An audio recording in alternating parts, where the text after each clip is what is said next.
បងប្អូនគ្នាស្កានហ្គាសជប៉ុននេះយើងលក់ជូនបងប្អូនតាម$99ទេបងប្អូនចេះឆ្ងល់មិនក៏លក់បានធូរថ្លៃមែនបងប្អូនបាទហើយយើងមិនលក់តែស្កានហ្គាសយើងលក់ទាំងសម្ភារៈកសិកម្មលក់អីច្រើនមកណាប៉ុន្តែយើងលក់ជូនបងប្អូនក្នុងតម្លៃ99ដោយសារបងប្អូនឃើញទេ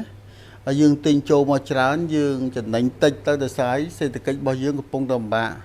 យើងចំណេញច្រើនក៏វាមិនកើតដែរបងប្អូនចែកគ្នាប្រើហើយទី2បងប្អូនដឹងថា Chem Tool យើងលក់មិនតិចឆ្នាំណាយើងបើកនេះរបស់ជប៉ុនណាបងប្អូនរបស់ជប៉ុន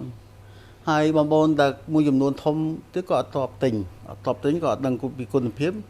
នឹងការធានារបស់ Chem Tool ដែរអញ្ចឹងនៅក្នុងតម្លៃ99ណា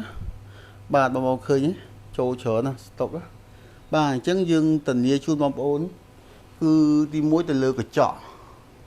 ហើយបងប្អូនសួរថាចក្រានយើងចំណេញ4-10រៀលហើយយើងហ៊ានធានាទេក៏ចក់ធានាជូន10ឆ្នាំបើបែកយើងជូនថ្មីដោយសារជា original glass ហើយភ្លើងធានាថាមួយខៀវមួយអេមណាប៊ូតុងកាច់ក៏ដៃទៀតយកល្អជូនបងហើយយើងធានាម៉ាញ់តូ3ឆ្នាំទៀតអញ្ចឹងហើយខ្ញុំគិតថាគ្រប់គ្រាន់ហើយយើងមិនតែលក់ថ្ងៃហ្នឹងទេបងប្អូនគឺលក់ចូល7-8ឆ្នាំហើយអញ្ចឹងហើយបងប្អូនក៏ធ្លាប់ស្គាល់ច្រើនមកដល់ហើយទៅលើបណ្ដាញសង្គមណាអញ្ចឹងខ្ញុំសង្ឃឹមថាការផ្ដល់ជូនមកប៉ុណ្្នឹងហើយបងប្អូនហើយនិយាយទុកចិត្តទៅហើយណាហើយបើបងប្អូនអត់តន់ទុកចិត្តទេបងប្អូនបន្តតាមដាន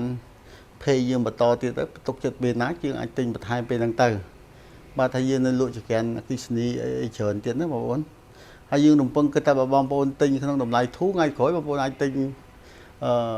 ចក្រានដែលល្អជាងនឹងអីចឹងណាអញ្ចឹងបងប្អូនចង់បានតាក់ទើបមករស់រានព្រោះសារស្តុកថ្មីតំចូល